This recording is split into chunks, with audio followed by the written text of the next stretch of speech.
Semoga teman-teman mahasiswa baru bisa beradaptasi secara maksimal di lingkungan kampus dan juga bisa mengikuti serangkaian kegiatan yang menurut teman-teman memang dibutuhkan untuk diri teman-teman sendiri mempersiapkan karir kedepannya yang lebih lanjut seperti itu. Jangan menyepelekan suatu hal, terus jangan malu untuk menunjukkan diri kalian. Buat kalian yang masa-masa SMA masih kayak malu-malu, nggak mau nunjukin kemampuan kalian, tolong di bangku perkuliahan ini kalian harus berani mulai menunjukkan kredibilitas kalian gitu.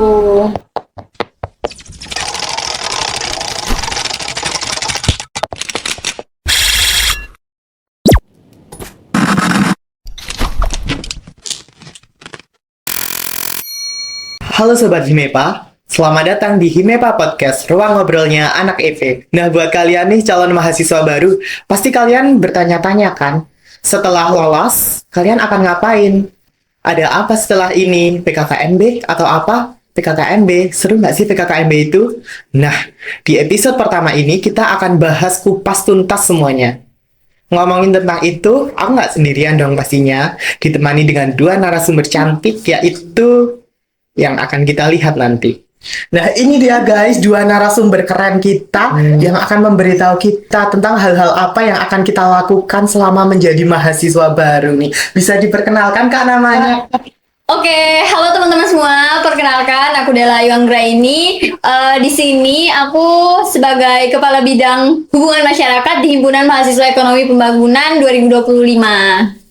Oke, halo guys, kenalin nama aku Aulia. Di sini aku selaku Kepala Bidang Pengembangan Sumber Daya Masyarakat di Himpunan Mahasiswa Ekonomi Pembangunan 2025. Salam kenal. Nah, berarti ini kan dari Ekonomi Pembangunan Universitas Tidar ya? Iya, betul. Nah, mungkin untuk membuka segmen Sapa Maba kita kali ini bisa diceritakan nggak sih dulu awal-awal Kak Aul dan Kak Dela kenapa bisa masuk ke Ekonomi Pembangunan Universitas Tidar ini? Aku dulu nih ya. Oke, jadi kalau dulu aku itu masuk ke Universitas Tidar Prodi Ekonomi Pembangunan ini lewat jalur SNBT.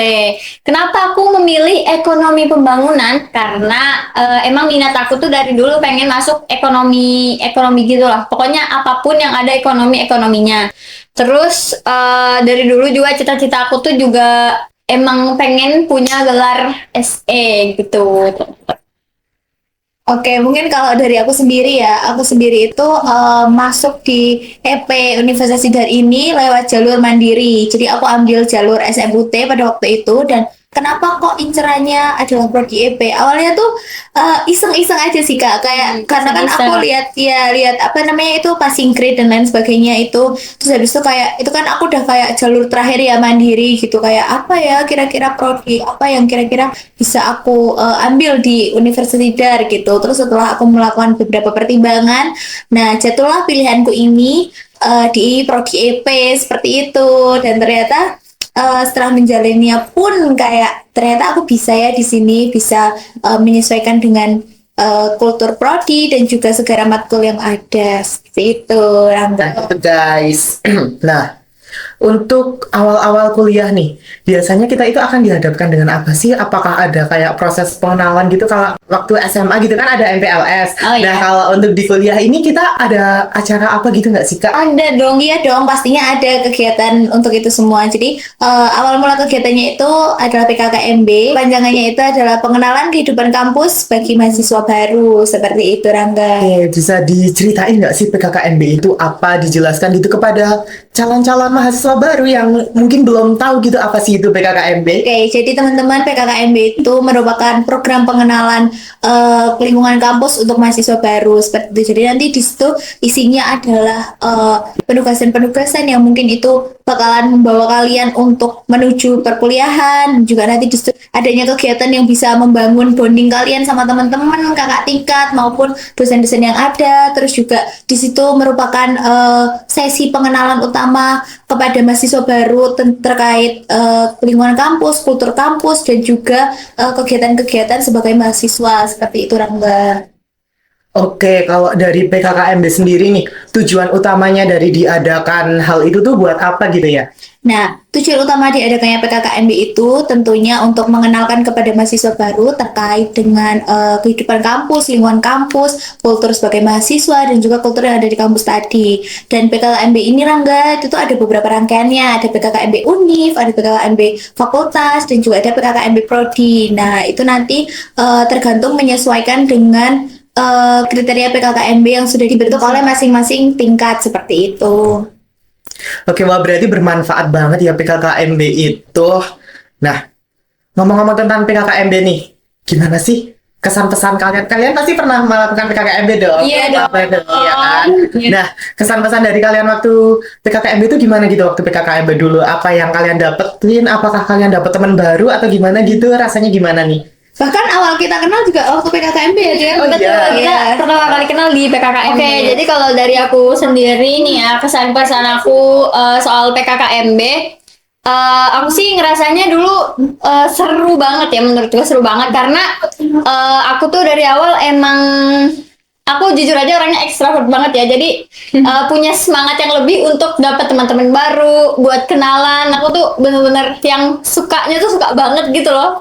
Kayak semua orang tuh pengen aku ajak temenan gitu. Asik banget gitu ya, emang Iya. ekstrovert itu ya. Betul. Sebenarnya aku juga kurang lebih sama kayak Dela. Aku juga kebetulan ekstrovert. Aku juga suka buat kayak cerita sama orang. Kalau nggak kayak kenalan-kenalan ke orang. Dan menurutku part PKKMB itu bener-bener part dimana aku tuh bisa nge-boost mood aku di tingkat perkuliahan ini gitu kan. Awalnya kan mesti kayak habis SMA kita lagi capek-capeknya after SNBT, memperjuangkan SNBP dan lain sebagainya. Terus habis itu kayak akhirnya udah keterima di PTN, di Prodi yang alhamdulillah akhirnya juga A. Itu kayak rasanya nge-recharge banget kan. Terus ditambah kayak dikasih tempat wadah dari PKKMB itu untuk berkenalan sama teman-teman, bondingan teman-teman, itu aku bener-bener ngerasanya seasik itu juga sih. Kayak segala hal yang berbau PKKMB dan juga awal perkuliahan itu masih kerasanya kayak easy banget gitu ya, Del ya, rasanya Kayak seru-seruan banget iya. gitu kan.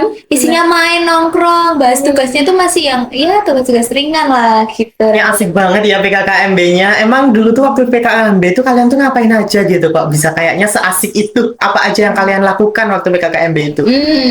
Oke, kalau apa aja yang aku lakukan pas PKKMB itu mesti yang terutama penugasan, karena PKKMB itu nggak pernah lepas yang namanya penugasan, karena lewat situ juga kita bisa beradaptasi dengan lingkungan kampus dan juga penugasan yang ada di kampus seperti itu. Terus juga di situ kita ada kumpul berkelompok, bentuk yel-yel. Terus habis itu buat kreasi. Dulu kan kalau waktu tahunku itu ada buat cue card lewat bentuknya tuh candi. Nah itu aku tuh kumpul sama teman-teman buat ngebuat itu, dan itu kan awalnya kayak kita nggak tahu tuh, kita janjian di grup kayak ayo deh yang bisa, dan itu menurut aku seru banget sih, kayak kita belum kenal tapi kita harus menyelesaikan suatu tugas yang kita sendiri tuh masih kayak gimana sih, jadi kayak masih seru banget. Oh, card yang buat nama itu Iya, betul. bentuknya candi. Bentuknya candi Keren Borobudur. banget. Iya, jadi ada ketentuannya. Ada dokumentasinya nggak tuh? Ada sih. Ada Ada, tapi bisa itu ditunjukin masih nggak ya? zaman-zaman. kayak jahiliyah. Kalian penasaran nggak kayak gimana? Jangan. Jangan. Nanti mungkin bisa dilihat di nggak ada di mana-mana. Ada di mana-mana. Itu masih bau-bau apa ya? Bau kencur lah ya, masih lulus SMA, itu masih kayak ya ampun. Setelah PKKMB, itu ada hal apa nggak sih yang dilakuin gitu setelah PKKMB? Apa langsung masuk kuliah atau ada hal lain dulu gitu? Ada apa nih kira-kira? Jadi setelah PKKMB nanti kita itu akan masuk kuliah kayak biasa, mulai tahun ajaran baru gitulah. Nanti sebelum kalian masuk ke kelas-kelas secara normal, sebelum kalian memulai proses belajar mengajar, kalian akan mengisi KRS. KRS itu apa? KRS itu kayak apa ya? Daftar mata kuliah yang harus kalian ambil di semester itu. Dari kami himpunan nanti menyediakan pendampingan KRS buat teman-teman maba untuk berkumpul di satu tempat, dan biasanya kita itu nanti berkumpul di ruang kelas gitu. Sebenarnya pendampingan ini bisa dilakukan secara online maupun offline, tapi dari kami menganjurkan kalian untuk melakukan pendampingan KRS ini secara offline atau tatap muka. Ini tujuannya untuk mempermudah kalian supaya kalian itu nggak salah gitu loh, nggak salah ngambil matkul, terus kalian juga nggak terlalu bingung dalam pengambilan KRS. Soalnya ini kan sesuatu hal yang baru gitu kan bagi kalian, seperti itu. Ya, jadi harus ada pendampingan ya biar maba semester 1 itu nggak ngambil apa Matkul namanya matkul semester Iya, 6 gitu kan ya. Ngeri ya, Tapi ngeri. tiba-tiba ambil skripsi langsung ya. Kan itu, aduh, parah. Oke, abis KRS itu langsung perkuliahan kan ya? Iya. Ya, Iya. betul. Dan setelah itu nih ada agenda apa lagi nggak sih itu di lingkungan EP gitu?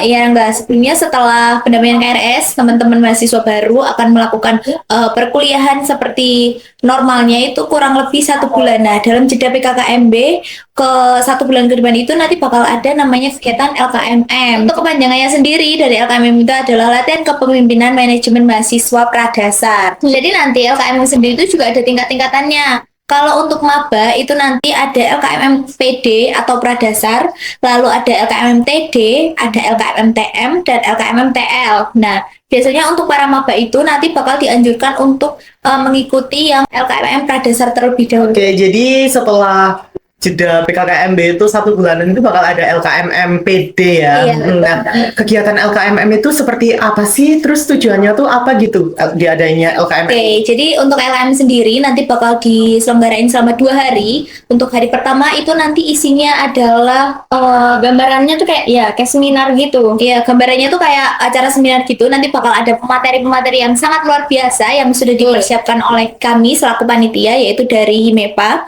Nah, lalu untuk hari kedua itu nanti isinya adalah biasanya games gitu, Rangga. Iya, untuk bonding teman-teman EP.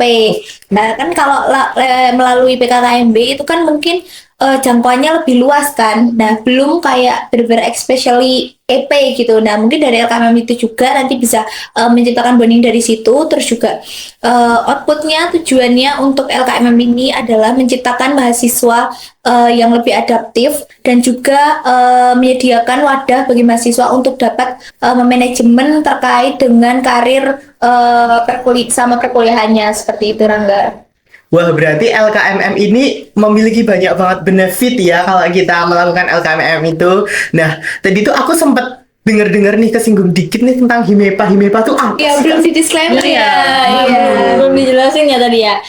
Jadi kalau HIMEPA sendiri itu adalah suatu organisasi mahasiswa yang ada di lingkup prodi ekonomi pembangunan. Gambaran umumnya itu HIMEPA tuh kayak OSIS gitulah kalau di SMA ya. Kalau di SMA tuh kayak OSIS gitu. HIMEPA tuh yang membantu banyak kegiatan di lingkup prodi, kemudian pokoknya mewadahi mahasiswa umum itu diambil sama HIMEPA. Iya. Oke, jadi HIMEPA periode ini itu ada 55 fungsionaris yang terdiri dari ketua himpunan, wakil ketua himpunan, kepala bidang, kepala departemen, dan juga staf ahli dan juga staf, seperti itu, Rangga. Oke, jadi tupoksinya sendiri untuk himpunan mahasiswa ekonomi pembangunan ini adalah untuk mewadahi teman-teman mahasiswa umum dari ekonomi pembangunan selama masa perkuliahannya, seperti itu. Jadi semisal nanti ada kendala terkait sistem-sistem menghubungi, gimana sih cara menghubungi TU atau gimana sih cara ini, nah nanti bisa ditanyain ke humas dari HIMEPA, seperti itu. Dan mungkin ada lowongan kerja atau apa, nah nanti itu juga nanti bisa diinfoin juga lewat HIMEPA terkait kegiatan akademik, perlombaan, dan non akademik juga akan diwadahi oleh HIMEPA, seperti itu. Betul. Kalau untuk HIMEPA sendiri itu ya, seluruh mahasiswa ekonomi pembangunan itu merupakan anggota dari HIMEPA. Tapi di sini kita juga ada bagian kepengurusan lah, atau biasa disebut fungsionari. Ya, berarti sama kayak OSIS gitu kan ya. Berarti Iya. kan semua mahasiswa SMA itu OSIS, cuman ada pengurusnya gitu. Nah, betul. Kira-kira kalau join HIMEPA tuh seru nggak sih, Kak? Seru banget, Seru banget. Seru banget ya. Kalau mau join gimana sih cara kita biar bisa join gitu ke HIMEPA? Apakah nanti ada seleksinya atau gimana? Jadi nanti untuk cara join di HIMEPA sendiri, nanti HIMEPA itu bakal mengadakan open recruitment selama sekali seperiode itu hitungannya nanti setahun. Nah, biasanya itu nanti diselenggarain di akhir tahun ataupun awal tahun seperti itu. Kalau untuk periode ini sendiri kemarin kita menyelenggarakannya itu di awal tahun, Rangga. Jadi lewat situ nanti teman-teman mahasiswa baru mungkin yang kayak pengen dan tertarik untuk join ke himpunan bisa pantengin IG Himepa. Nah, nanti di situ bakal ada cara-caranya gimana cara join, seleksi apa aja yang diperlukan, berkas apa aja yang diperlukan, seperti itu. Nah, dari teman-teman maba itu kan baru banget lolos dapat pengumuman gitu ya Kak. Nah, ini tuh buat mereka dapat informasinya, ada nggak sih itu kayak kontak person atau apa yang dapat mereka hubungi gitu biar mereka nggak buta arah gitu? Oh, ada. Jadi nanti setelah para maba-maba itu bergabung di grup Tidar Muda yang ada di Telegram, kemudian sudah bergabung di grup Fakultas Ekonomi di Universitas Tidar, nanti dari Fakultas Ekonomi itu akan mengirimkan kontak person atau CP dari tingkat program studi. Ya, atau dari tingkat EP. Nanti untuk prodi ekonomi pembangunan bisa menghubungi CP yang sudah di-share sama tingkat fakultas. Setelah nanti kalian menghubungi CP yang tertera di grup fakultas itu, nanti dari kami akan memasukkan mahasiswa baru ke dalam grup prodi atau program studi ekonomi pembangunan. Itu merupakan grup resmi ya dari angkatan kalian atau angkatan 2025 gitu teman-teman. Untuk CP-nya ada di bawah, kalian bisa lihat ya. CP utamanya itu Dinda, CP keduanya itu aku sendiri atau Dela ya teman-teman. Oke, berarti itu tadi CP yang bisa kalian hubungi untuk mendapatkan informasi lebih lanjut. Nah, nggak kerasa nih, kita udah ada di ujung segmen kali ini nih. Nah, dari Kak Aul dan Kak Dela, ada nggak sih kalian kata-kata penyemangat nih atau kata-kata apalah buat calon maba-maba kita supaya mereka semangat PKKMB atau gimana gitu? Kata-kata ya. Iya, mungkin kesan dan pesan aja ya gitu. Oke, boleh. Iya, untuk pesannya sendiri, semoga teman-teman mahasiswa baru bisa beradaptasi secara maksimal di lingkungan kampus dan juga bisa mengikuti serangkaian kegiatan yang menurut teman-teman memang dibutuhkan untuk teman-teman, untuk diri teman-teman sendiri mempersiapkan karir kedepannya yang lebih lanjut seperti itu. Terus juga pesan dari aku itu tetap jaga konsistensi. Tujuan awal kalian masuk di dunia perkuliahan itu untuk apa? Jikalau memang merasa belum memiliki motivasi terkait tujuan apa sih sebenarnya aku tuh di sini ngapain? Nah, aku harap teman-teman bakal menemukan jawaban dari pertanyaan itu seiring berjalannya waktu seperti itu. Kalau dari aku sendiri pesannya itu yang pertama satu, kalian harus teguh pendirian ya teman-teman. Karena pokoknya kalian jangan mudah terbawa arus. Kalian harus berpegang teguh sama pendirian kalian. Kalian di universitas itu mau gimana, kalian masuk kuliah itu mau mencapai tujuan apa, itu kalian harus benar-benar pegang ya.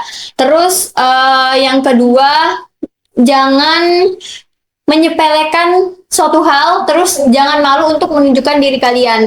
Buat kalian yang masa-masa SMA masih kayak malu-malu, nggak mau nunjukin kemampuan kalian, tolong di bangku perkuliahan ini kalian harus berani mulai menunjukkan kredibilitas kalian gitu.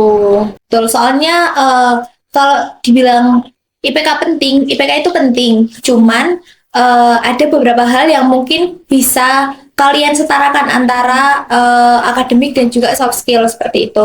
Tetap kuliah menjadi prioritas utama kalian, tapi alangkah baiknya jika itu semua diiringi dengan kegiatan-kegiatan di luar kampus seperti itu. Soalnya rugi banget nih kalau misal dari teman-teman nih yang punya ambisi inovasi ataupun apalah itu ide gagasan baru terkait hal yang bisa membangun kredibilitas diri kalian lagi. Kalau nggak dikembangin itu sayang banget, soalnya yaitu tadi kuliah nggak melulu soal IPK gitu. Nggak cuma di organisasi aja ya, kalian bisa membangun diri, kalian bisa gabung di UKM, terus tuh gabung di kegiatan-kegiatan sosial di luar kampus maupun di dalam kampus. Ya, berarti itu tadi ya Kak, kesan-pesan dari Kak Aul, Kak Dela untuk calon-calon mahasiswa baru. Jadi terima kasih ya Kak sudah mau datang di segmen kali ini, udah mau aku tanya-tanyain, udah mau ngomong banyak banget nih. Yang pastinya tadi itu sangat bermanfaat gitu ya untuk calon-calon maba kita ini. Nah, gak kerasa nih, udah selesai aja segmen kita kali ini. Terima kasih. Ini juga lagi UAS, semangat UASnya, semoga kita dapat IPK 4. Amin. Tapi 4 tuh kayak jauh banget gitu ya. Ya kan harapan gitu Iya, ya. amin, amin. Oke, jadi terima kasih dan sampai jumpa di segmen berikutnya. Dadah. See you. See you.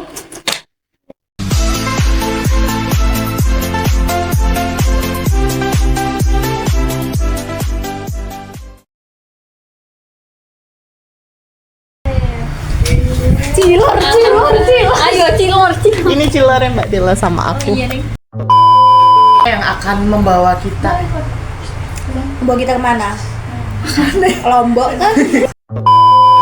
Keren-keren banget yang akan memberitahu kita apa-apanya tentang di perkuliahan baru. Bisa diperkenalkan. Apa-apanya tentang di perkuliahan baru. Nah, ini dia guys. Kok saya enggak? Aku saya kukar-kukar. Oke. Berisik. Kalau dari aku sendiri itu ya. Ay, Wah, berarti LKM. Wah, berarti LKMN. Nyok lah. Wah, berarti LKM.